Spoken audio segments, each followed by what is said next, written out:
ओम अज्ञानतिमिरान्धस्य ज्ञानाञ्जनशलाकया चक्षुरोन्मिलितं येन तस्मै श्रीगुरवे नमः। नमो विष्णुपादाय कृष्णपृष्ठाय भूतले श्रीमते भक्तिवेदान्तस्वामिन्निति नामिने। नमस्ते सारस्वते देवे गौरवाणी प्रचारिणे निर्विशेष शून्यवादी पाश्चात्यदेशतारिणे। जय श्री कृष्ण चैतन्य प्रभु नित्यानंद श्री अद्वैत गदाधर श्रीवासादि गौर भक्त वृंद। हरे कृष्णा कृष्णा कृष्ण हरे हरे, हरे राम राम राम हरे हरे। हरे कृष्णा। आप सभी का बहुत बहुत स्वागत है इस चैतन्य चरितामृत क्लास में। मध्य लीला की चर्चा चल रही है। तो इसमें हम देखते हैं कि चैतन्य महाप्रभु संन्यास लेते हैं और संन्यास लेने के पश्चात वो क्या करते हैं इसका वर्णन आता है मध्य लीला में। अब ये बहुत सुंदर वर्णन है कृष्णदास कविराज गोस्वामी के द्वारा कि कैसे चैतन्य महाप्रभु जब संन्यास लेते हैं, वो चाहते कि वो वृंदावन जाना चाहते हैं, लेकिन हम देखते हैं कि कैसे नित्यानंद प्रभु उन्हें वृंदावन की जगह शांतिपुर ले जाते हैं। और वो प्रसंग इतना अच्छा है कि चैतन्य महाप्रभु यमुना समझकर गंगा में डुबकी लगाते हैं और उस समय अद्वैताचार्य आते हैं। और नौका में अद्वैताचार्य आते हैं फ्रेश कपड़े लेकर, और तभी चैतन्य महाप्रभु अद्वैताचार्य को पूछते हैं, अरे आप भी वृंदावन आए हो, मुझे तो पता ही नहीं था। और वहां तभी अद्वैताचार्य जी कहते हैं, हे भगवान, आप जहां है वो जगह हो गया वृंदावन और वो नदी हो गई जमुना। और फिर बाद में अद्वैताचार्य जी बताते हैं कि अब एक्चुअली शांतिपुर में है। अब ये सब सुनने के बाद चैतन्य महाप्रभु को पता चलता है ये सब नित्यानंद प्रभु के प्लानिंग थी, मुझे वृंदावन की जगह पे डेविएट किया शांतिपुर की ओर।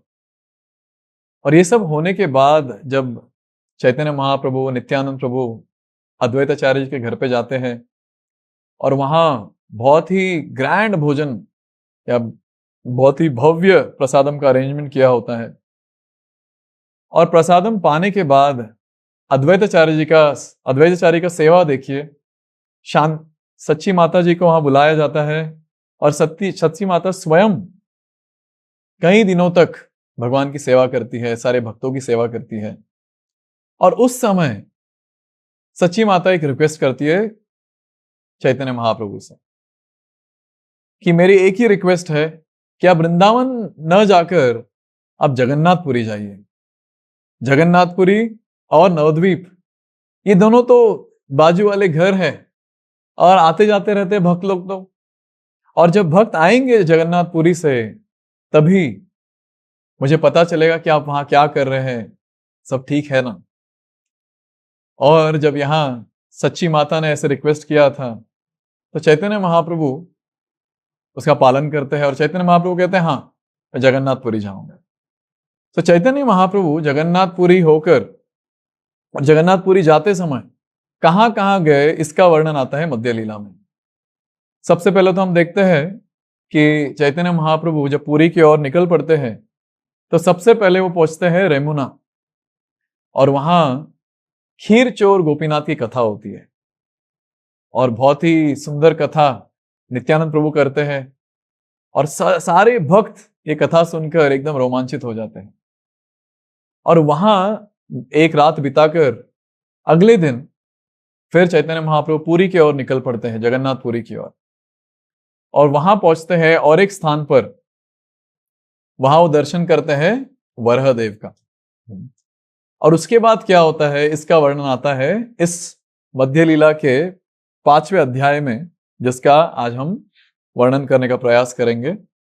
कृष्णदास कविराज गोस्वामी इस अध्याय का प्रारंभ करते हैं इस श्लोक से, पद्भ्याम चलम यह प्रतिमा स्वरूपो ब्रह्मण्य देवो हि शताह गम्यम देशम ययो विप्रकृतेद्भुतेहम तम साक्षी गोपालम अहम नतोस्मि।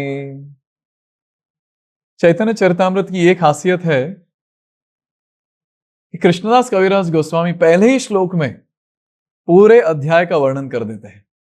और इस श्लोक में कृष्णदास कविराज गोस्वामी कहते हैं कि मैं उस भगवान को नमस्कार करता हूं जो साक्षी गोपाल के रूप में एक ब्राह्मण के लिए प्रकट हुए, और ये भगवान की अर्च विग्रह लगभग 100 दिन तक चलने के बाद पहुंचते हैं उस जगह पर, और भगवान की हर लीला है अद्भुत है। इस चीज को कहते हैं कृष्णदास कविराज गोस्वामी। और अभी कृष्णदास कविराज गोस्वामी दूसरे श्लोक में चैतन्य महाप्रभु, नित्यानंद प्रभु और अद्वैतचारी का गुणगान करते हैं और कहते हैं, जय जय श्री चैतन्य जय नित्यानंद, जय अद्वैत चंद्र जय गौर भक्त वृंद।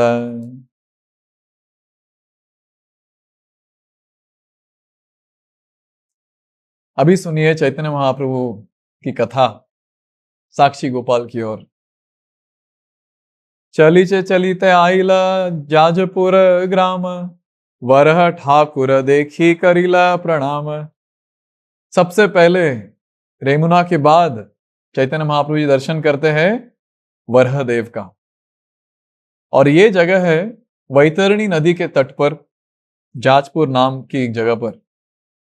और उस दर्शन करने के बाद चैतन्य महाप्रभु भगवान को दंडवत करते हैं और आगे निकल पड़ते हैं।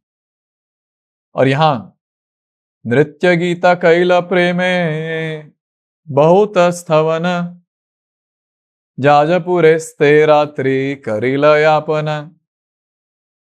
तो वरह देव का दर्शन करके चैतन्य महाप्रभु भगवान का गुणगान करते हैं, कीर्तन करते हैं, और कीर्तन करके भगवान की स्तुति करते हैं, और पूरी रात भगवान की स्तुति करते हैं। ये केवल हमें चैतन्य लीला में देखने मिलता है, जहां भक्त लोग रात को सोते नहीं हैं, केवल संकीर्तन करते हैं। एक बार ऐसे हुआ कि चैतन्य महाप्रभु और भक्त सारे नवद्वीप में कीर्तन कर रहे थे, और चैतन्य महाप्रभु देखे कि हाँ अभी सूर्यास्त हो रहा है, तो सारे भक्तों को कहे कि हम रात को ये सोकर समय क्यों बर्बाद कर रहे हैं, रात को भी हमें कीर्तन करना चाहिए। और सारे भक्त इतने खुश हो गए कि हमें चैतन्य महाप्रभु का संग रात में भी मिलेगा अभी, और सारे भक्त हरि बोल हरि बोल हरि बोल कहने लगे। और ऐसे बताया जाता है, ऐसे वर्णन आता है कि सारे भक्त श्रीवास ठाकुर के घर में, श्रीवास आंगन में पूरी रात कीर्तन करते थे। और अभी देखिए, जब वरह देव के मंदिर में गए हैं तो पूरी रात भक्त लोग कीर्तन कर रहे हैं। और जब चैतन्य महाप्रभु कीर्तन करते थे तो सारे जो उस गांव के वासी होते थे, सारे आते थे उस जगह पर, और ना किसी को नींद आती थी, ना किसी को भूख लगता था, ना प्यास, और केवल एक ही चीज करते थे, वो थे भगवान का नाम जोर से उच्चारण करना, उच्च स्वर में उच्चारण करना। हरे कृष्णा कृष्णा कृष्णा हरे हरे, हरे राम राम राम हरे हरे। और केवल चैतन्य महाप्रभु का नृत्य देखकर, चैतन्य महाप्रभु का दर्शन करके सारे जो कोई वो गांव के वासी होते थे, सारे भक्त बन जाते थे और सारे भगवान का गुणगान करने लगते थे। और ऐसे वर्णन आता है कि उस व्यक्ति के साथ जो कोई व्यक्ति आके संग करता था वो भी भक्त बन जाता था, फिर बाद में उस व्यक्ति के साथ जो कोई संग करता था वो भी भक्त बन जाता था। ऐसे करते करते पूरा गांव भक्त बन जाता था। ये थी भगवान चैतन्य महाप्रभु की असीम कृपा, और ये पूरे चैतन्य लीला में हमें देखने मिलता है। इसलिए तो कहते हैं रूप गोस्वामी, नमो महावदन्याय कृष्ण प्रेम प्रदायते, कृष्णाय कृष्ण चैतन्य नामने गौरत्विषय नमः।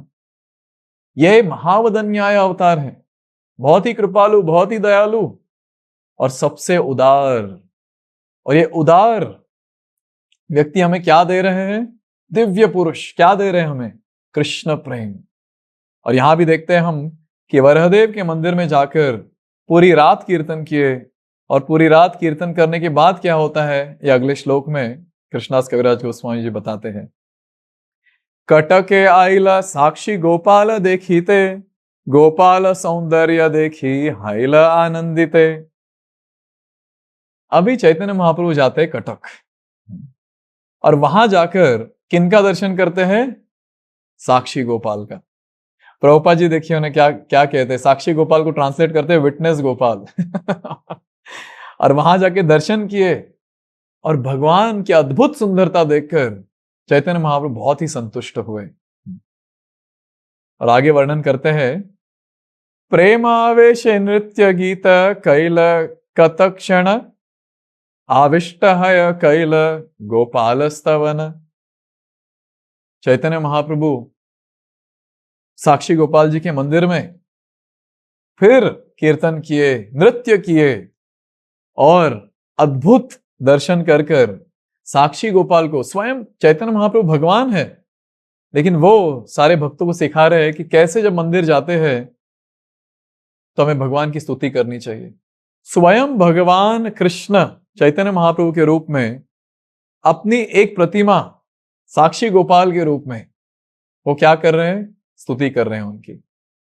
और पूरी अच्छे से स्तुति करने के बाद कृष्णदास कविराज गोस्वामी कहते हैं,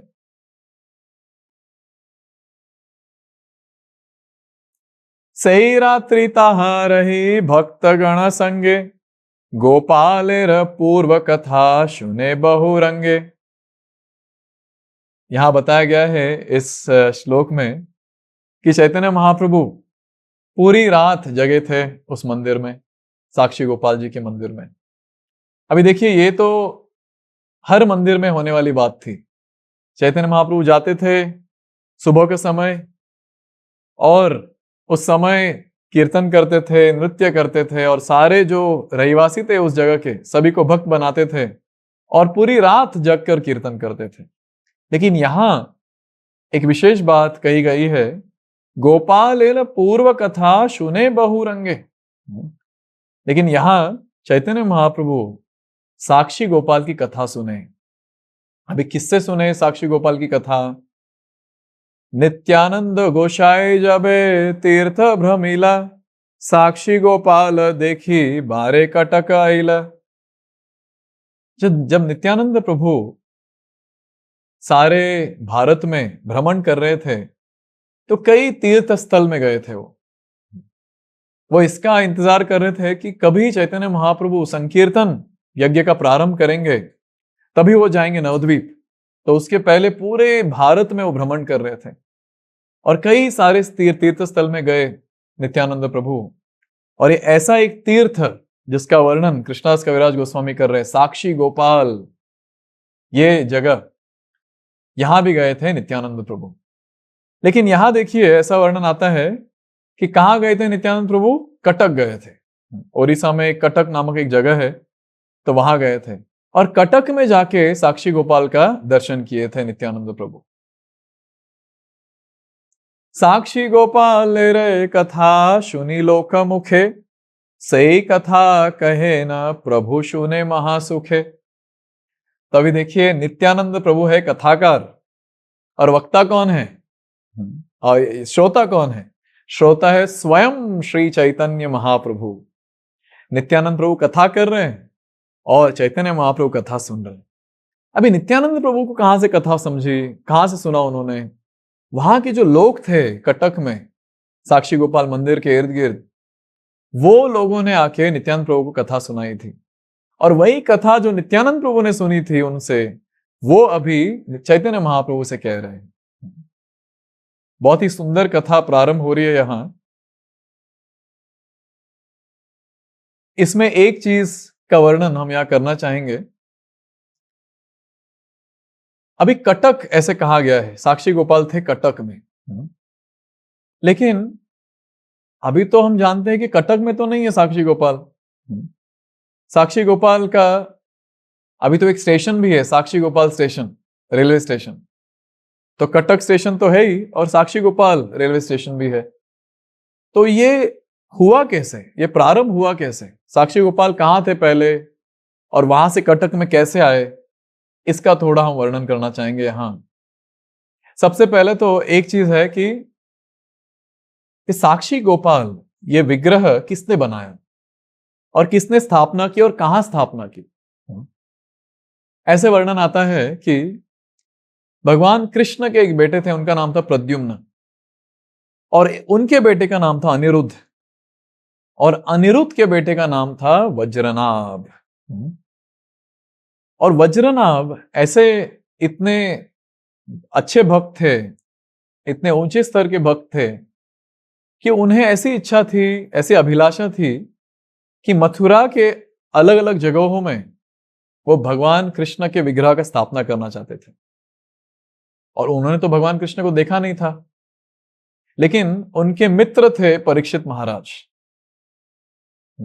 और परीक्षित महाराज ने भगवान कृष्ण का दर्शन किया था उत्तरा के गर्भ में। उत्तरा मैया भी थी तभी। तो वज्रनाभ उन्होंने क्या किया, उन्होंने कई सारे भगवान के विग्रहों का विग्रह बनवाए और उसके बाद उत्तरा जी को दिखाया।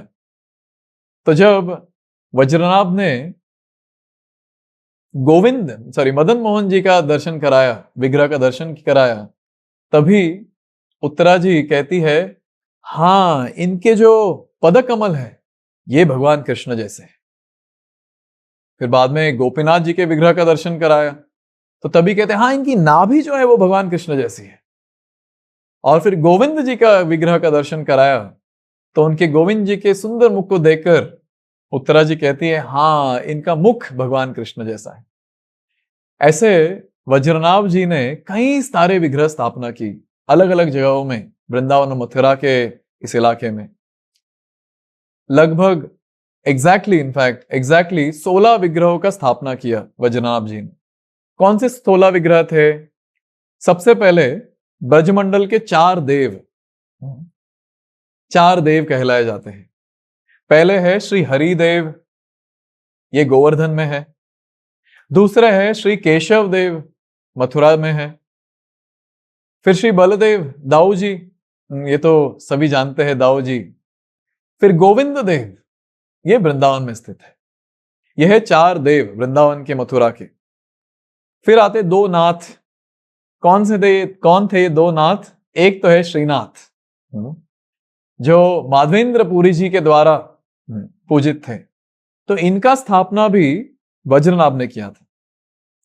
और ये अभी जो श्रीनाथ जी है, ये नाथ द्वार में इनकी पूजा होती है। सो लोग जाते हैं दर्शन करने नाथ द्वार। और दूसरे नाथ कौन थे? वो है गोपीनाथ। तो ये थे 2 वृंदावन के नाथ जो वज्रनाभ जी ने स्थापना की थी। अभी 4 महादेव थे जिनका स्थापना वज्रनाभ जी ने किया था। एक है चकलेश्वर महादेव, गोवर्धन में। दूसरे है कामेश्वर महादेव, काम्यवन में। तीसरे भूतेश्वर महादेव, मथुरा जी में।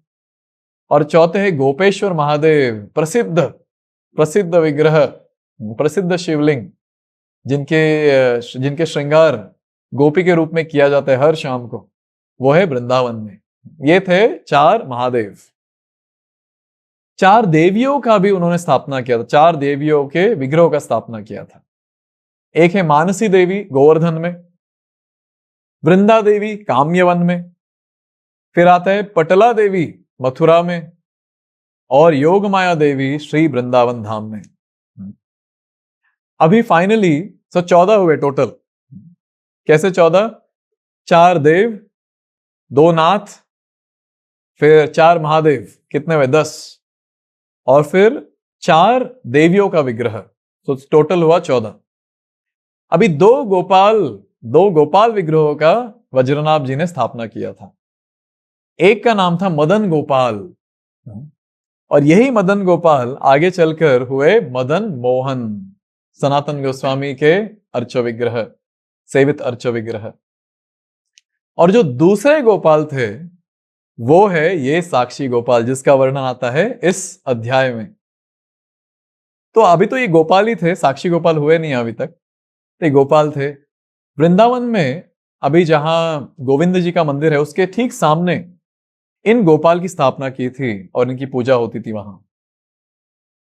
लेकिन ऐसे हुआ, जैसे इस पूरे अध्याय में वर्णन आएगा भगवान जी का, कि कैसे गोपाल जी चल कर गए एक जगह, और उसका नाम था विद्यानगर। दक्षिण भारत में आता है इस जगह। तो विद्यानगर गए थे गोपाल जी। सो आगे आप जब पढ़ेंगे इस अध्याय में, तो आपको समझ आएगा कि कैसे गोपाल जी वृंदावन से चलकर दक्षिण भारत में गए थे, विद्यानगर नामक जगह पर।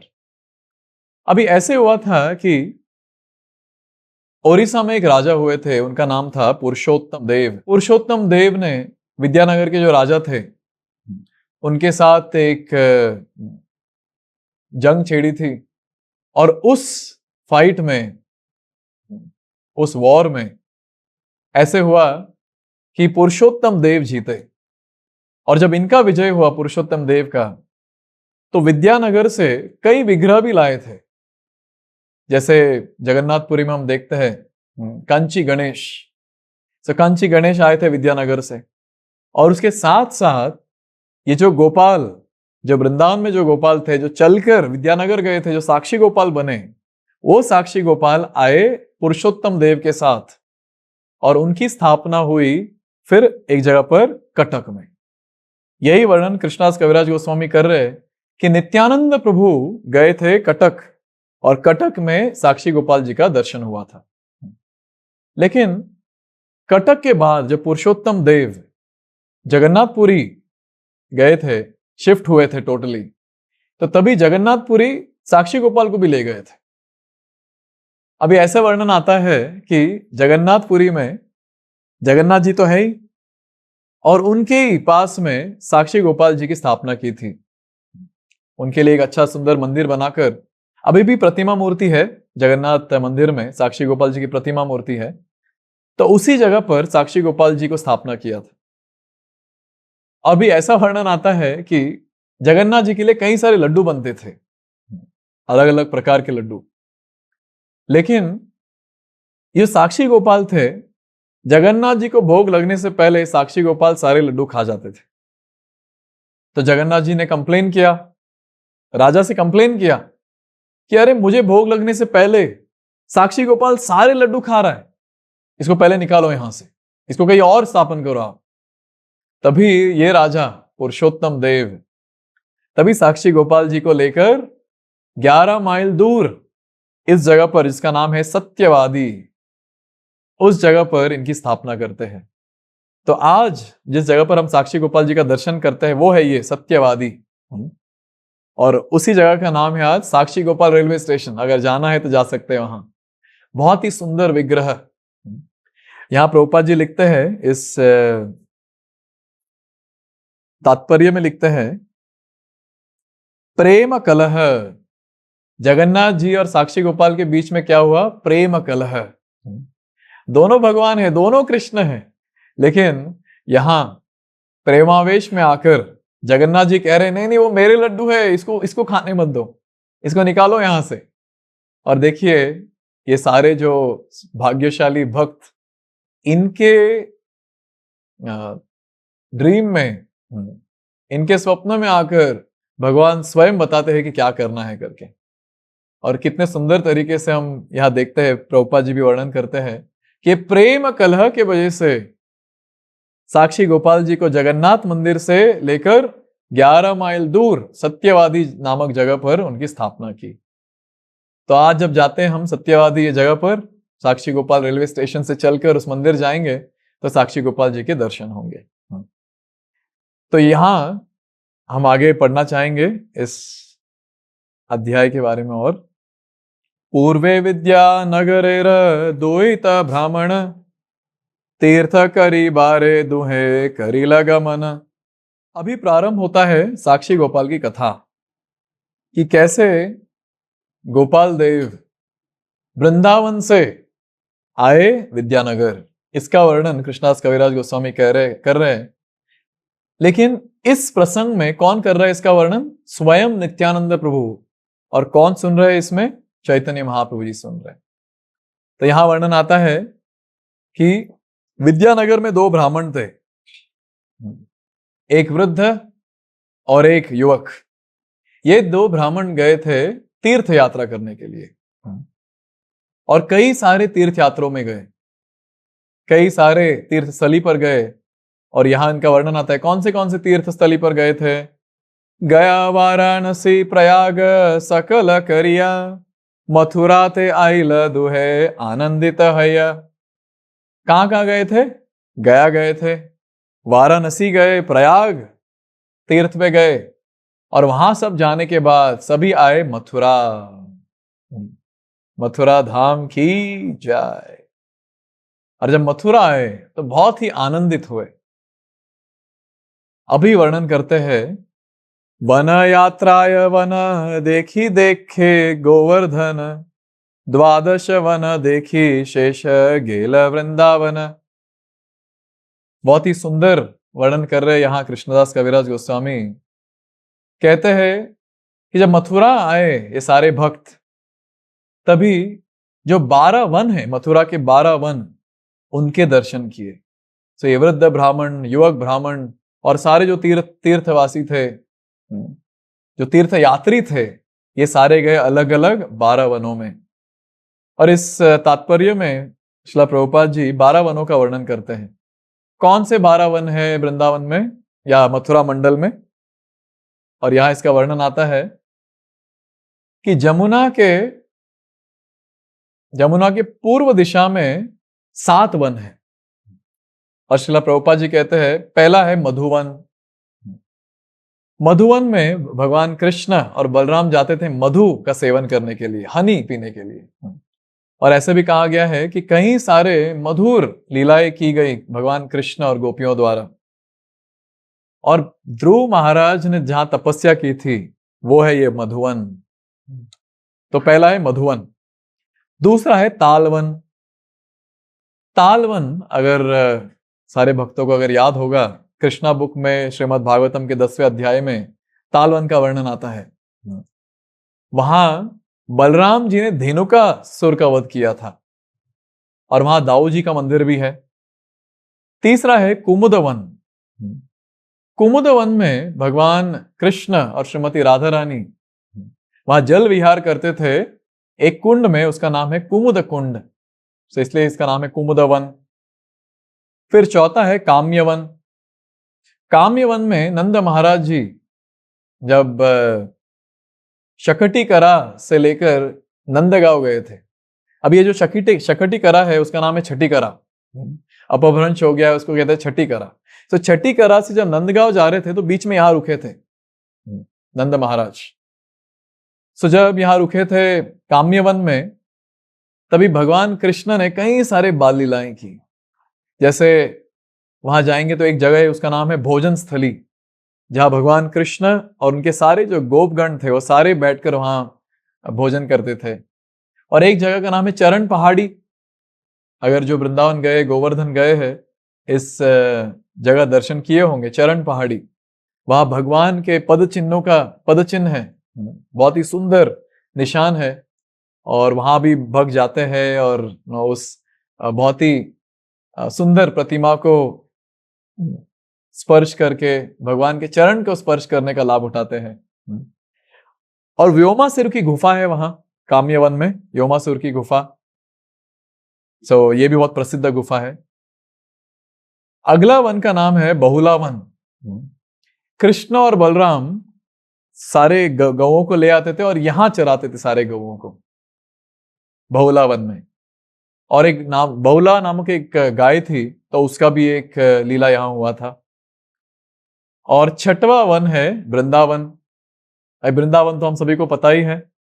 वृंदावन ऐसा स्थान है जो भगवान कृष्ण कभी नहीं छोड़ना चाहते। पादम एकम न गच्छति, कभी एक पद भी बाहर नहीं निकालते। और ऐसे कहा गया है, कई सारे ऐसे भक्त हैं जो ऐसा व्रत लेते हैं कि मैं वृंदावन में रहूंगा, वृंदावन छोड़कर कहीं नहीं जाऊंगा। हमारे आचार्य भक्तिविनोद ठाकुर भी इसका वर्णन करते हैं एक भजन में, राधा कुंड तट कुंज कुटीर। बहुत ही सुंदर भजन है। इसमें भक्तिविनोद ठाकुर कहते हैं कि ये सब छोड़ के मैं कहीं नहीं जाना चाहता हूं। यहां है गोवर्धन, यहां है बरसाना, यहां जमुना जी है, यहां सारे कल्प वृक्ष है, यहां सारे वो स्थल हैं जहां भगवान कृष्ण और हमारी स्वामिनी श्रीमती राधा रानी ने लीलाएं की है। ये सब छोड़ तो कहीं नहीं जाओ, भक्तिविनोद ठाकुर कह रहे हैं। ये हमारे आचार्यों का प्रेम वृंदावन के लिए। पता नहीं ये प्रेम हमारे जीवन में कैसे आएगा, कभी आएगा। हमारे गौड़ीय वैष्णव परंपरा में एक चीज हम देखते हैं कि सारे जो आचार्य गण हैं आप किसी आचार्य का नाम लीजिए, किसी भी आचार्य का, भले षड् गोस्वामी हो जाए या हमारे श्रील प्रभुपाद, सारे आचार्य वृंदावन से बहुत प्रेम करते थे और सारे वृंदावन में वास करना चाहते थे और वृंदावन में ही अपना शरीर त्यागना चाहते थे। देखिए श्रील प्रभुपाद पूरे दुनिया का भ्रमण किए, पूरे दुनिया में जाकर अंतरराष्ट्रीय कृष्ण भावनामृत संस्था का स्थापन किए, और अभी देखिए जब शरीर त्यागने का समय आया, जब गोलोक वृंदावन जाने का समय आया, तो उन्होंने किस स्थान का चयन किया? श्री वृंदावन धाम। श्री वृंदावन धाम ऐसी जगह है जो सारे भक्त जाना चाहते हैं वहां और वहां जाकर भजन करना चाहते हैं। लेकिन श्रील प्रभुपाद कहे और हमें आदेश दिया श्रील प्रभुपाद जी ने कि वर्क नाउ समाधि लेटर। अभी भगवान का प्रचार कीजिए पूरी दुनिया में जाकर, और जब वृद्ध हो जाएंगे तो हाँ रिटायर होकर केवल भजन कीजिए श्री वृंदावन धाम में बैठकर। और हम ऐसे भी सुनते हैं कि वृंदावन और नवद्वीप में कोई अंतर नहीं है। वृंदावन और नवद्वीप और जगन्नाथपुरी, ये जो 3 धाम है, यह है गौड़ीय वैष्णवों का प्राण, और इसमें सबसे ऊपर आता है श्री वृंदावन धाम। और भक्त लोग वृंदावन धाम जाना चाहते हैं, वहीं अपना भजन करना चाहते हैं। और ऐसे कई सारे भक्त हैं जो वृंदावन छोड़कर बाहर आना ही नहीं चाहते, कुछ भी हो जाए वृंदावन में रहना चाहते हैं। ऐसे हमारे एक इस्कॉन के भक्त हुए हैं, उनका नाम है इंद्र प्रभु। ऐसे वर्णन आता है इंद्र प्रभु का कि ऐसे कई बार ऐसा अवसर आया था कि इंद्र प्रभु को इनवाइट किया गया था पाश्चात्य देश में कीर्तन करने के लिए, प्रचार करने के लिए। और इंद्र प्रभु ने, शायद उनका पासपोर्ट एक्सपायर हुआ था या उन्होंने अपना पासपोर्ट फाड़ दिया, ऐसे कुछ हुआ था कि उन्होंने ऐसे डिसाइड कर लिया था कि वृंदावन छोड़कर कहीं नहीं जाऊंगा। ऐसे भी कई बार प्रसंग आए थे कि इंद्र प्रभु को दिल्ली में इनवाइट किया था कि आप यहां आके कीर्तन रिकॉर्ड कीजिए, हरे कृष्ण महामंत्र का कीर्तन। लेकिन इंद्र प्रभु कहते थे कि अगर मैं कीर्तन करूंगा तो वृंदावन में बैठकर, रिकॉर्डिंग करना है तो यहां करो। ये थे वृंदावन के प्रेमी इंद्र प्रभु। ऐसे कई सारे भक्त हैं जो वृंदावन से इतना प्रेम करते हैं कि वो केवल वृंदावन में रहना चाहते हैं। और जब हम ऐसे भक्तों का वर्णन करते हैं, सुनते हैं, तो शायद हमारे जीवन में भी ऐसा एक समय आएगा जब हम भी वृंदावन से प्रेम करेंगे, श्री श्री राधा कृष्ण से प्रेम करेंगे। अभी तो इंद्रिय तृप्ति में लगे हुए हैं। चैतन्य चरितामृत में कृष्णदास कविराज गोस्वामी कहते हैं, आत्मेन्द्रिय प्रीति वांछा तारी बोली काम, कृष्ण इंद्रिय प्रीति इच्छा धरे प्रेम नाम। बहुत सुंदर। कृष्णदास कविराज गोस्वामी कहते हैं यहां कि जो केवल खुद के इंद्रिय तृप्ति के विषय में सोचता है उसको कहते हैं काम, काम वासना, इंग्लिश में कहते हैं लस्ट। और फिर कृष्णदास कविराज गोस्वामी कहते हैं कि कृष्णेंद्रिय प्रीति इच्छा, जो भगवान कृष्ण की सेवा करना चाहते हैं, और सेवा क्यों? भगवान कृष्ण को संतुष्ट करने के लिए, उनको प्रसन्न करने के लिए जो सेवा करते हैं, उसको कहते हैं प्रेम। इस्कॉन में ये शब्द बहुत प्रसिद्ध है, कृष्ण प्रेम। जीवन का लक्ष्य क्या है? कृष्ण प्रेम को पाना। अब ये कृष्ण प्रेम है क्या? कृष्ण प्रेम है भगवान की सेवा करना, भगवान के संतुष्टि के लिए। एक कण इंद्रिय तृप्ति की वासना नहीं होनी चाहिए, एक कण भी नहीं होनी चाहिए। नॉट इवन वन एलिमेंट और one grain of sense gratification.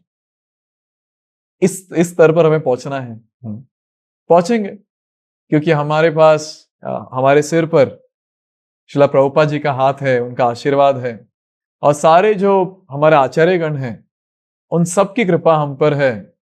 जो कोई 16 माला कर रहा है, जो कोई 4 नियमों का पालन करता है, जो कोई प्रभुपाद जी के आदर्शों का पालन करता है, इस्कॉन में रहकर सेवा करता है, उन सभी को ये कृपा प्राप्त होगी। वो कृपा पात्र बनेंगे।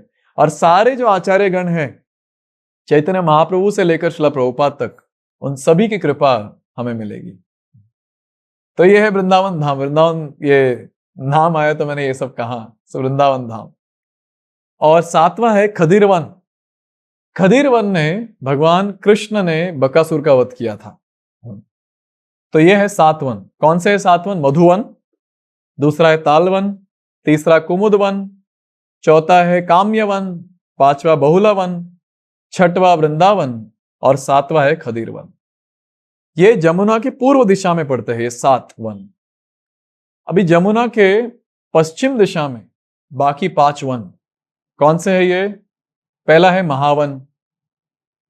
जब वसुदेव जी मथुरा से भगवान कृष्ण को लाए थे, मथुरा कारागृह से, तो वहां से जब लाए थे तो भगवान कृष्ण को रखे थे गोकुल महावन में, इस जगह पर। और इसी गोकुल महावन में भगवान कृष्ण ने कई सारी लीलाएं की हैं, कई सारी लीलाएं। जैसे दाम बंधन लीला इसी जगह पर हुई थी, शकटासुर का वध इसी जगह पर हुआ था, तृणावर्त का वध इसी जगह पर हुआ था, पूतना का वध इसी जगह पर हुआ था। ऐसे कई सारी लीलाएं भगवान ने गोकुल महावन में की थी। दूसरा वन जो पश्चिम दिशा में है वो है भांडीर वन। भांडीर वन में एक बहुत ही सुंदर लीला हुई थी और वो है श्री श्री राधा और कृष्ण का विवाह। तो मैं ऐसा पढ़ रहा था, इसका वर्णन आता है कि जब भगवान कृष्ण और श्रीमती राधा रानी केवल 3-4 बरस के थे, तभी भगवान और ब्रह्मा स्वयं आए थे पुरोहित बनकर और उन्होंने राधा और कृष्ण जी का विवाह कराया था। और इसी भांडीर वन में भगवान कृष्ण अपने सारे गोपगणों के साथ कई सारे खेल खेलते थे, कुश्ती का खेल भी खेलते थे। तीसरा है लोहवन। लोहवन में भगवान कृष्ण ने लोहासुर का वध किया था, उन्हें लोहा जंघ भी कहा जाता है, उनका वध किया था। और चौथा है भद्रवन। भद्रवन जो था वो बलभद्र यानी बलराम जी का खेलने की जगह थी। बलराम अपने दोस्तों के साथ आते थे, वहां कई सारे क्रीड़ा करते थे। और 5वां है बेलवन या बिल्ववन। बिल्व फल तो हम जानते होंगे, बेल फ्रूट, बिल्व का फल। सो कृष्ण और बलराम जाते थे इस जगह पर अपने सारे गोप मित्रों के साथ और वहां जाकर ये बेल का फल खाते थे। और ऐसे भी ये वर्णन आता है कि स्वयं लक्ष्मी देवी आज भी बिल्व वन में तपस्या कर रही है। क्यों तपस्या कर रही है लक्ष्मी देवी जी?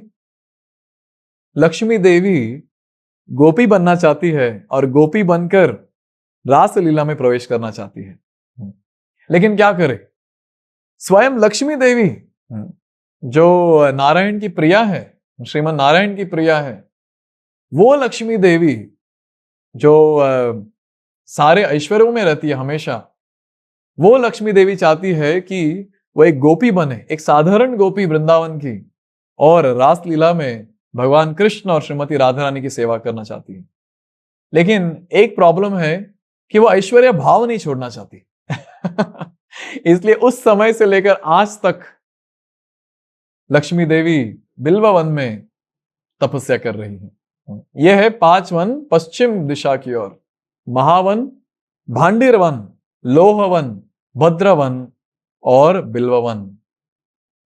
सो यहां कृष्णदास कविराज गोस्वामी कहते हैं कि ये सारे जो भक्त थे जो विद्यानगर से आए थे, ये सारे भक्त ये सारे 12 वनों में भ्रमण किए। अभी आगे देखते हैं कि क्या कहते हैं कृष्णदास कविराज गोस्वामी।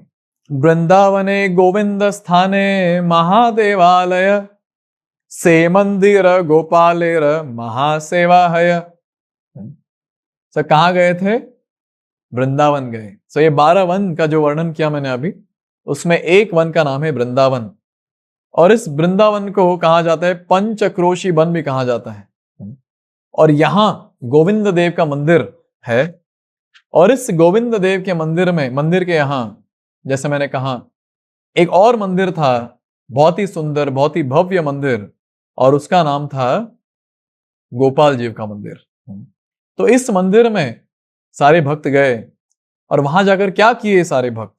केशी तीर्थ काल्य हृदय कैल स्नान, श्री गोपाल देखी ताहा करिल विश्राम। तो मंदिर गए, दर्शन किए, और फिर गए केशी तीर्थ, जहां भगवान ने केशी असुर का वध किया था, और गए कालिया हरद, जहां भगवान ने कालिया का दमन किया था। यहां जाके उन्होंने स्नान किया, इस कुंड में जाके स्नान किए, जमुना में जाके स्नान किए, और उस पश्चात वो गए गोपाल जी के मंदिर में। और गोपाल जी के मंदिर में जाकर क्या किए? गोपाल सौंदर्य, पहले तो विश्राम किए रात को, और जब भगवान का दर्शन किए, गोपाल जी का दर्शन किए, तो ऐसा वर्णन आता है यहां, गोपाल सौंदर्य दुहार मन नीलहरि, सुख पाय रहे तहां दीन दुईचारी। जब वहां गए और गोपाल जी का दर्शन किए, तो ऐसा वर्णन आता है कि जैसे उन्होंने गोपाल जी का दर्शन किया, गोपाल जी का जो सौंदर्य था, वो उस सौंदर्य ने ये सारे जो भक्तगण आए थे उनका मन हर लिया। यह है भगवान कृष्ण की सुंदरता।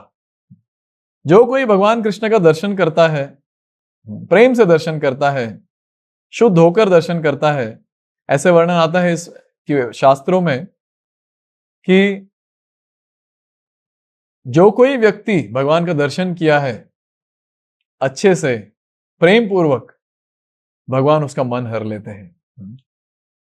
कई सारे ऐसे श्लोक है शास्त्र में जहां भगवान की सुंदरता का वर्णन दिया गया है। हर दिन इस्कॉन मंदिरों में श्रृंगार आरती के समय हम ये ब्रह्म संहिता का एक श्लोक गाते हैं, वेणुन्क्वनन्तम अरविंद दलायताक्षम बर्हावतम समसितम बुध सुंदरांगम कंदर्प कोटि कमणीय विशेष शोभम गोविंदमादि पुरुषम तमहम भजामि। कोटि कंदर्प, कंदर्प यानी कामदेव। शास्त्रों में ऐसा वर्णन आता है कि कामदेव की सुंदरता कई ज्यादा, कई गुना अधिक है किसी भी मनुष्य के कंपैरिजन में, कई ज्यादा अधिक। और ऐसे एक कंदर्प नहीं, एक कामदेव नहीं, कोटि कंदर्प। तो भगवान कृष्ण की जो सुंदरता है, कोटि कंदर्पों की सुंदरता को भी मात दे देती है। और एक श्लोक का वर्णन ऐसा आता है एक वेद में, कस्तूरि तिलकम ललाट पटले वक्षस्थले कौस्तुभम नासाग्रे वरमौक्तिकम करतले वेणुम करे कंकणम सर्वांगे हरिचंदनम सुललितम कंठे च मुक्तावली गोपस्त्री परवेष्टितो विजयते गोपाल चूड़ामणि। गोपाल या भगवान कृष्ण इतने सुंदर है। और क्या क्या वर्णन है? कस्तूरी तिलकम ललाट पटले, भगवान एक स्पेशल चंदन लगाते हैं, उसका नाम है कस्तूरी तिलक, अपने माथे पर। कस्तूरी तिलकम ललाट पटले वक्षस्थले कौस्तुभम, कौस्तुभ मणि उनके वक्षस्थल में विराजित है। नासाग्रे वरमौक्तिकम, और अपने नासिका में भगवान कृष्ण एक सुंदर आभूषण लगाए है। नासाग्रे वरमौक्तिकम करतले वेणुम करे कंकणम, भगवान कृष्ण अपने हाथ में वेणु पकड़े हुए बजा रहे हैं वेणु को। और फिर कहते वेणुम करे कंकणम सर्वांगे हरिचंदनम सुललितम, और पूरे शरीर में, भगवान के दिव्य शरीर पर कई सारे चंदन के डिजाइन या आकार बने हुए हैं, सुंदर तरीके से सजाए गए हैं भगवान चंदन से। और ऐसे कहा गया गोपस्त्री परवेष्टितो विजयते गोपाल चूड़ामणि, ये गोपाल जी या ये कृष्ण क्या किया है इन्होंने? सारे गोपियों का मन हर लिया है। ऐसे वृंदावन की लीलाओं में भगवान कृष्ण का वर्णन आता है, जब कोई नई गोपी जिनकी शादी होकर अपने ससुराल में जाती है, वृंदावन धाम में आती है, तो जो उनकी सास होती है, तो वो कहती है इस गोपी से जो नई नई शादी कर आई है घर पर, कि इस समय खिड़की के बाहर नहीं देखना, क्योंकि इस समय एक बहुत ही जहरीला काला सर्प यहां से जाने वाला है। जो कोई उस काला सर्प को देखता है वो बेहोश हो जाता है, वो मरणावस्था हो जाता है उनकी। अभी सोचिए अगर कोई कहता है कि मत देखो मत देखो, तो ऐसी इच्छा होती है ना कि देखिए क्या है। तो जैसे ही वो काला सर्प जाने लगता है घर के सामने से, तो स्वयं जो सास होती है वो खुद जाके देखती है और वो देखती रहती है खिड़की में। तो अभी ये जो बहू थी, गोपी जो नई शादी कर कर आई है, तो उसको लगता है सासू माँ क्या देख रही है खिड़की के बाहर। तो भी वो भी जाती है स्वयं और वो भी देखती है। तो कौन था वो काला सर्प? भगवान कृष्ण, स्वयं भगवान कृष्ण। और जैसे ही वो गोपी भगवान कृष्ण को देखती है, भगवान कृष्ण की सुंदरता इतनी अप्रतिम है कि ये गोपी भगवान कृष्ण के प्रेम में पड़ जाती है। और ऐसे कहा गया है भगवान कृष्ण उनका मन हर लेते हैं और ये गोपी केवल भगवान कृष्ण का ध्यान करने लगती है। सोचिए, यह है भगवान की सुंदरता। और एक श्लोक आता है भक्ति रसामृत सिंधु में, रूप गोस्वामी जी इसका वर्णन करते हैं। स्मेराम भंगी त्रय परिचिताम साची विस्तीर्ण दृष्टिम वंशी न्यास्तधर किशलया उज्ज्वलाम चंद्रिकेण गोविंदाख्यम हरितनुमितः केशी तीर्थोपकंठे मा प्रेक्षिष्ठास्तव यदि सखे बंधु संगे स्थिरंग है। इसमें एक गोपी दूसरे गोपी से कह रही है, हे गोपी, अगर तुम्हें अपने बंधुओं के साथ, बंधु बांधवों के साथ अगर घर पर रहकर एकदम आनंद से रहना है, परिवार के साथ रहना है, तो केशी तीर्थ में नहीं जाना। और केशी तीर्थ में जाओगे तो कभी अपने परिवार के साथ आप रह नहीं पाओगे। तो वो गोपी पूछती है कि केशी तीर्थ में क्या है? और तभी दूसरी गोपी जो वर्णन कर रही है वो कहती है कि केशी तीर्थ में स्मेराम भंगी त्रय परिचिताम साची विस्तीर्ण दृष्टिम, वहां एक व्यक्ति खड़ा है। और कैसे खड़ा है? 3 जगह पर या भंग हुए खड़ा है। तो इसलिए कहते हैं त्रिभंग। स्मेराम भंगी त्रय परिचिताम, 3 जगह पर तेड़े खड़े हैं ये। स्मेराम भंगी त्रय परिचिताम साची विस्तीर्ण दृष्टि, और अपने आंखों के कोने से वो देख रहे सबको, और ऐसे देखते हैं कि जैसे बाण चला रहे हो। साची विस्तीर्ण दृष्टि वंशी नास्त धर किशलयाम उज्ज्वलाम चंद्रिकेण, और हाथ में वंशी है और वंशी का वादन करते हैं ये जो व्यक्ति वहां खड़े हैं त्रिभंग रूप में, और चंद्रमा में खड़े हैं, बहुत ही सुंदर दिख रहे हैं। और ये कौन है? गोविंदाख्यम, गोविंदाख्यम हरितनुमितः, ये स्वयं गोविंद है, स्वयं कृष्ण है। तो ये गोपी दूसरे गोपी से कह रही है, अगर तुम वहां जाओगे तुम उस व्यक्ति के प्रेम में पड़ जाओगे और उसके बाद घर कभी नहीं आ पाओगे, परिवार के साथ कभी आनंद से उल्लास में कभी नहीं रह पाओगे। श्री रूप गोस्वामी कहते हैं कि इस श्लोक के द्वारा हमें कहा गया है कि अरे तुम क्या कर रहे हो सिटियों में, शहरों में क्या कर रहे हो? जाओ वृंदावन, जाओ और भगवान का दर्शन करो, गोविंद का दर्शन करो, और गोविंद के प्रेम में पढ़कर उनकी सेवा करो, उनके संतुष्टि के लिए, उनके प्रसन्नता के लिए। कई साल पहले एक मधुसूदन सरस्वती नामक शंकराचार्य के अनुगत रहे थे। अभी मधुसूदन सरस्वती जो थे वो मायावाद संप्रदाय तो नहीं कहेंगे, मायावादी थे। अभी मायावादी जो होते हैं वो कहते हैं कि भगवान निराकार है, उनका कोई रूप नहीं है, ब्रह्म सत्या जगन मिथ्या। तो उनके हिसाब से भगवान को कोई आकार नहीं है, निराकार है, केवल ब्रह्म है, ब्रह्म ज्योति। और मायावादी कहते हैं कि सारे जो लोग हैं ये सारे ब्रह्म हैं, सारे भगवान हैं, और उनका गोल फाइनली एक ही है, उस ब्रह्म ज्योति में विलीन होना। लेकिन ये मधुसूदन सरस्वती इसका प्रचार करते थे।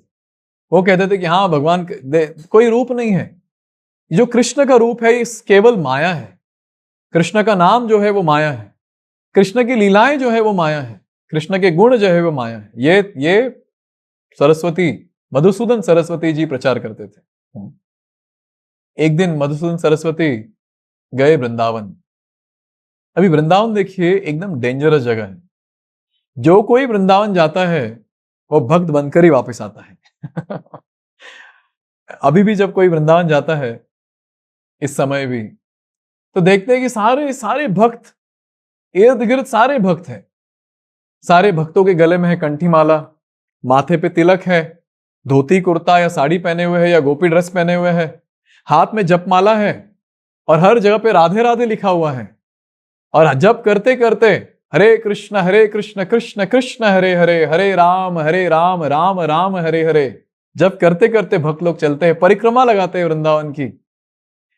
और रिक्शा वालों, पहले तो ऐसे था, जो साइकिल रिक्शा जो चलाते थे उसमें हॉर्न तो नहीं होता था, तो जोर से चिल्लाते थे राधे, यही था उनका हॉर्न। हम बैठे ऐसे साइकिल रिक्शाओं में, बहुत आनंद आता है।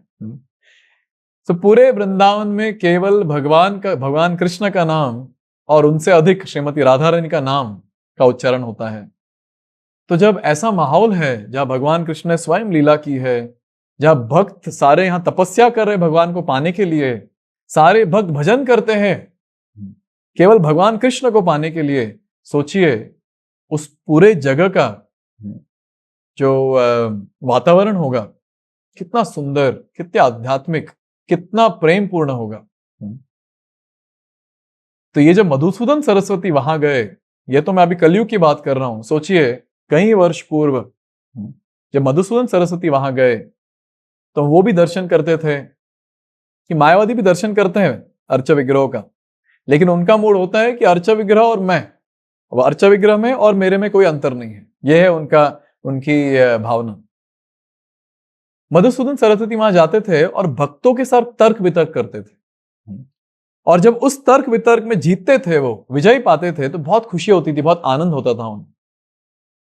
तो एक भक्त थे वहां जिन्होंने मधुसूदन सरस्वती से बात किया, उनको पकड़े सबसे पहले तो, और उनसे वार्तालाप करने लगे। और तभी मधुसूदन सरस्वती को कहते हैं, आप कहते हो कि आप ब्रह्म हो और दूसरा व्यक्ति भी ब्रह्म है, तो जब आप उस व्यक्ति को पराजित करते हो तो आप खुश कैसे होते हो? एक ब्रह्म दूसरे ब्रह्म को पराजित करके खुश हो रहा है, यह कैसी बात हुई? तो जब ये प्रश्न पूछा गया मधुसूदन सरस्वती से, वो तो बौखला गए, उन्हें समझ नहीं आया क्या उत्तर दे।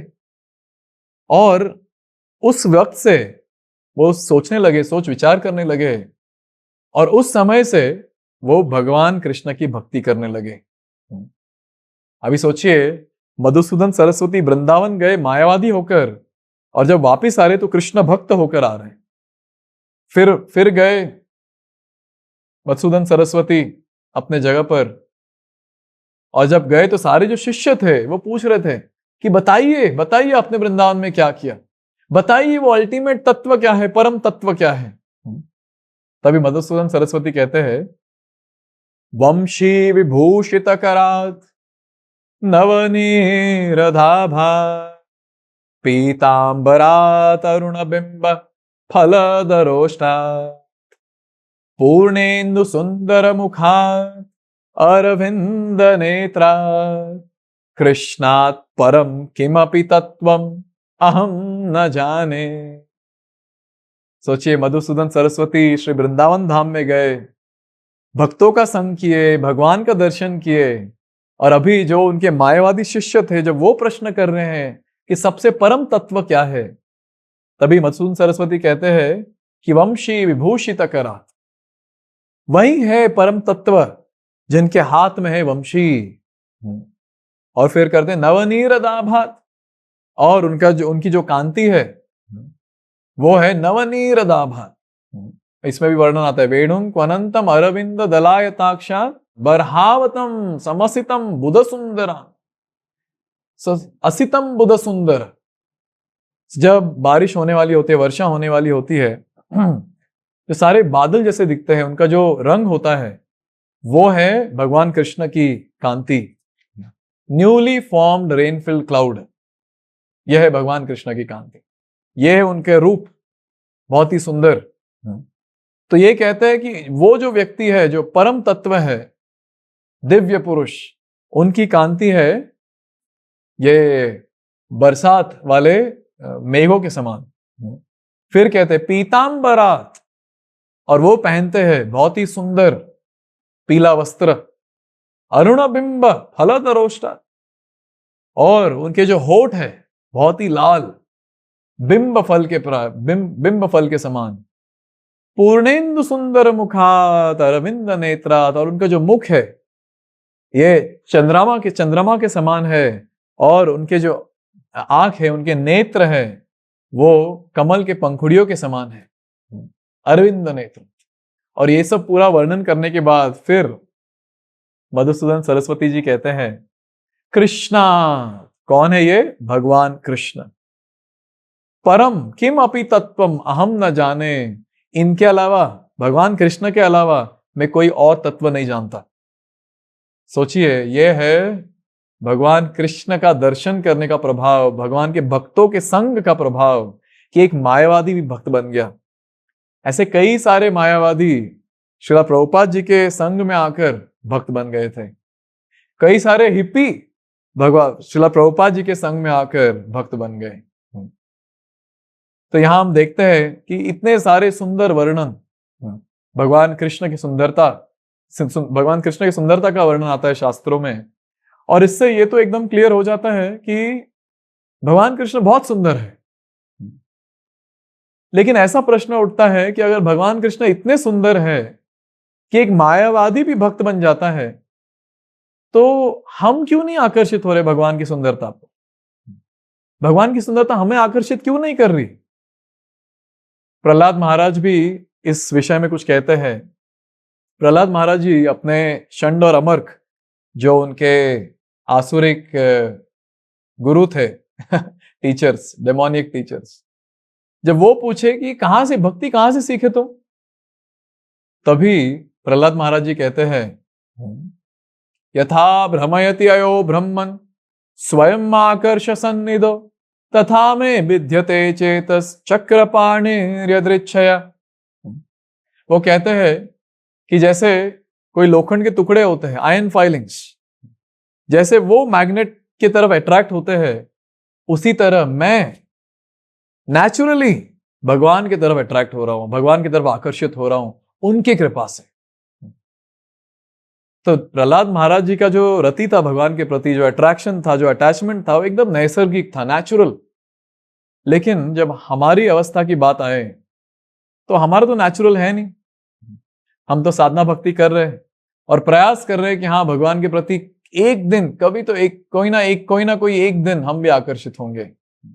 लेकिन एक चीज तो फिक्स है कि भगवान में कोई प्रॉब्लम नहीं है, उनके सुंदरता में कोई प्रॉब्लम नहीं है, प्रॉब्लम है हमारे में। क्या करें? भर भर के अनर्थ जो है हमारे हृदय में, काम, क्रोध, लोभ, मद, मात्सर्य, मोह, ये सारे अनर्थ भरे हुए हैं। और जो हमारी जो एक्चुअल पोजीशन है दास, इसको पूरा कवरिंग है, from all the sides it is covered. और इन अनर्थों की वजह से हम भगवान के प्रति आकर्षण महसूस नहीं करते। इसलिए स्वयं चैतन्य महाप्रभु अवतरित होते हैं और हम सभी को ये एक सोल्यूशन देते हैं, अगर तुम्हें इन अनर्थों से मुक्त होना है और भगवान के प्रति आकर्षण उत्पन्न करना है, तो क्या करना चाहिए? भगवान कृष्ण का नाम जप करना चाहिए। हरे कृष्णा कृष्ण कृष्णा हरे हरे, हरे राम राम राम हरे हरे। तो जब भगवान कृष्ण का नाम जप करते हैं तभी होता है चेतो दर्पण मार्जनम, तभी हमारी हृदय शुद्धि होगी, हृदय विशुद्धि होगी और भगवान के प्रति प्रेम उत्पन्न होगा। इसलिए कहा गया है कि कृष्ण प्रेम कहीं बाहर नहीं है, Krishna prema is there in the heart, but as of now इस स्थिति में वो कवर्ड है, उसको अनकवर करना है। सोचिए, जब हर दिन हम जप करते हैं तो इसका ध्यान करना चाहिए कि हर एक मंत्र जो मैं जप कर रहा हूं, ये हर एक मंत्र में इतनी शक्ति है कि हमारे जो हृदय में जो इतने सारे अनर्थ है, इतने जो कलमश भरे हुए हैं, उस सब का निवारण हो सकता है। We can remove all those anarthas just by chanting Hare Krishna mahamantra. इसलिए श्रील प्रभुपाद जी भी बार बार इस पे जोर दिए कि हरे कृष्ण महामंत्र का जप ध्यान पूर्वक करना चाहिए। जब हम ध्यान पूर्वक हरे कृष्ण महामंत्र का जप करते हैं, तभी ये सारी जो चीजें जो बताए गए हैं शास्त्रों में, ये हम एक्सपीरियंस कर पाएंगे, अनुभूति कर पाएंगे। तो इस तरह हम देखते हैं इस अध्याय में कि जो सारे भक्त थे, विद्यानगर के भक्त, ये सब आए साक्षी गोपाल मंदिर में। साक्षी गोपाल मंदिर में उन्होंने भगवान का दर्शन किया, और गोपाल जी का जब दर्शन किया तो गोपाल जी की जो सुंदरता थी सारे भक्तों का मन हर ली, और सारे भक्त उस मंदिर में 2-4 दिन और रुके। ये सब वर्णन कौन कर रहा है? नित्यानंद प्रभु। और कौन है श्रोता? कौन सुन रहा है? चैतन्य महाप्रभु सुन रहे हैं। इस तरह आज देखा हमने कि कैसे वृंदावन में 12 वन है, और वृंदावन नामक एक वन में वज्रनाभ द्वारा गोपाल जी की स्थापना हुई थी। और ये गोपाल चल के आए विद्यानगर साक्षी बनकर, इसलिए उनका नाम है साक्षी गोपाल। और पुरुषोत्तम देव नामक जो राजा थे उड़ीसा के, वो जब ये विद्यानगर पे विजय पाए, विद्यानगर के राजा को जब वो परास्त किए, तभी इन साक्षी गोपाल को वो लाए कटक, और कटक में उनकी पूजा की, एक भव्य मंदिर बनाया था। और वहां से जब वो शिफ्ट हुए जगन्नाथपुरी, तो साक्षी गोपाल जी को वहां ले गए जगन्नाथपुरी। लेकिन क्या करे, प्रेम कलह हुआ जगन्नाथ में और साक्षी गोपाल में। जगन्नाथ जी कह रहे ये मेरा लड्डू खा रहे, इसको निकालो बाहर। तो तभी पुरुषोत्तम देव जी ने साक्षी गोपाल को वहां से 11 माइल दूर, अभी जो करंट जगह है साक्षी गोपाल जी का, वहां उनकी स्थापना की। और वहां जब आज भी जाएंगे हम, इस दिव्य विग्रह का हमें भी दर्शन होगा। सो इस तरह कृष्णदास कविराज गोस्वामी वर्णन करते हैं कि कैसे ये विद्यानगर के भक्त वहां गए उस मंदिर में, और उसके आगे क्या हुआ, यह कृष्णदास कविराज गोस्वामी वर्णन करेंगे। और आगे के जो क्लासेस है उसमें आप लोग पढ़ना और सुनना इस बारे में। बहुत ही रोमांचक कथा है और बहुत ही प्रेरणादायक कथा है कि कैसे भगवान स्वयं अपने भक्तों के लिए अर्च विग्रह में भी चल फिरते हैं, यहां वहां साक्षी देने के लिए कि वो जो भक्त है उसकी संतुष्टि हो, उसको वो संतुष्ट हो जाए पूरी तरह। और जब भक्त संतुष्ट होते हैं तो भगवान भी स्वयं संतुष्ट होते हैं। तो मैं यहाँ कथा को विराम देना चाहूंगा। धन्यवाद। हरे कृष्णा।